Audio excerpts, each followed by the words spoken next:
that, let's invite Mr. Miller to the stage, and we'll take a couple questions.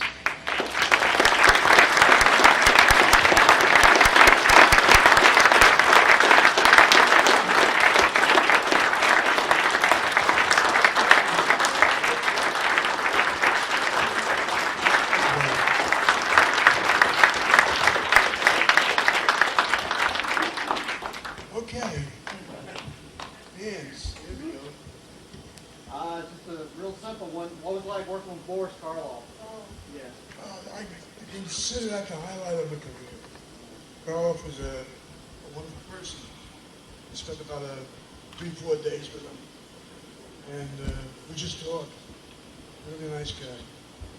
Thank you. Yes. Where were you born in New York, and what part of New York did you grow up in? Oh, shame on you. I was born in the Bronx Maternity I Hospital. thought so. Did you grow up in the Bronx? Yes, I did. Right. There. Okay, here. Mr. Miller, what was maybe one or two of your favorite movies that you worked on? My favorite movies. Yeah. Oh, That you worked on? I don't really have a favorite picture. I never really saw it. And the more pictures you make, and I made a lot of them, the less the important ones are. A certain few parts. I like the Howling, and I like Bucket of Blood naturally. Thank you. Anyone else? Can't see any hands. Yes, over there. Speaking of the terror with Karloff, it seems like when I read everybody that was in Roger's company had worked on that as far as directorial duties were concerned.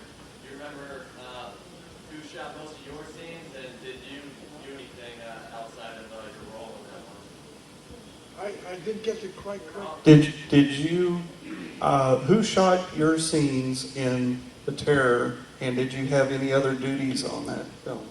Who shot the scenes? Well, I don't remember who the cameraman was at the time. Who directed? I read like Monty Hillman shot some stuff. Yes. I know what you're referring to.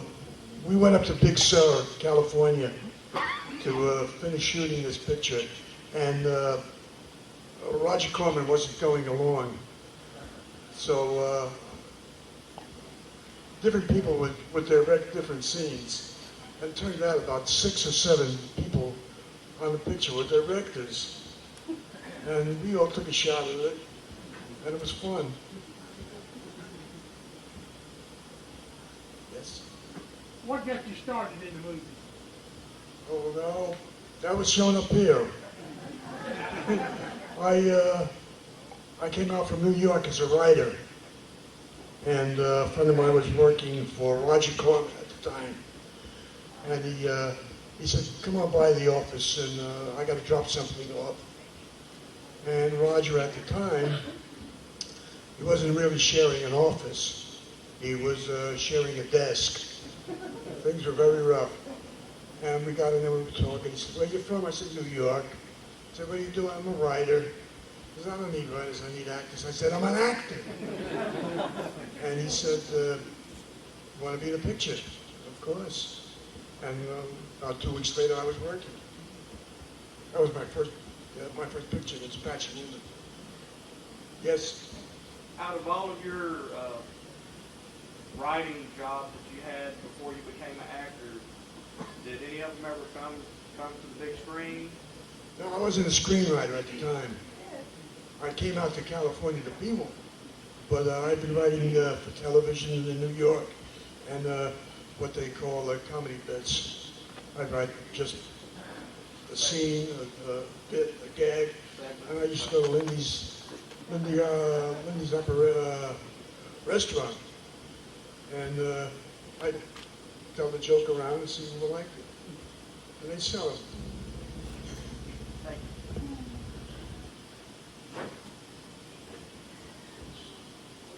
What was it like working with But What was it like working with working with the Ramones on Rock and Roll High School? Yes, the Rock and Ramones.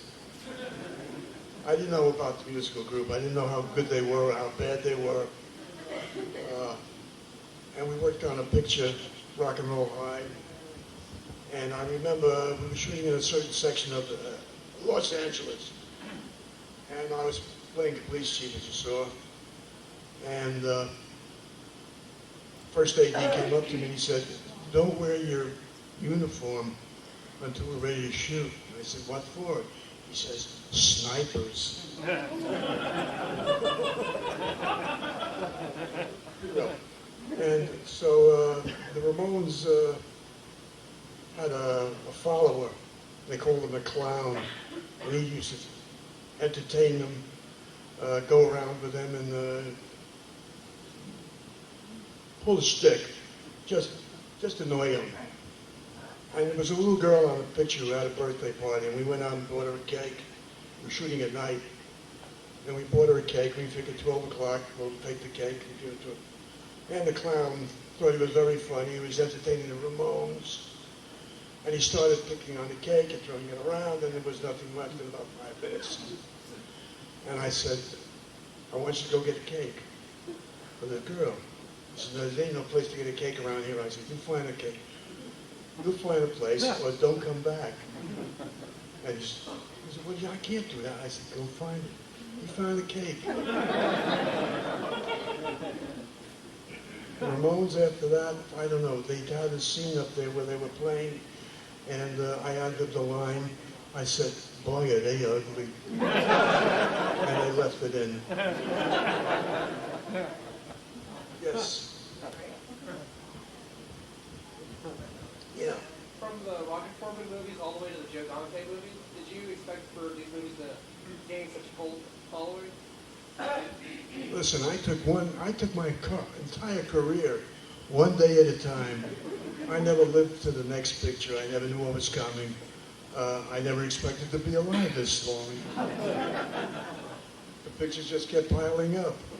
I couldn't stop them. We have time for one more, I think. Yes. I read somewhere that you directed an episode of Miami Vice. Is that correct? That is incorrect. Okay. There was some guy, I've never met him. He used my name. Now, he may be, for all I know, very famous in something or the other. But I never directed it. And he never acted in movies either. All right, let's have a big hand for Dick Miller.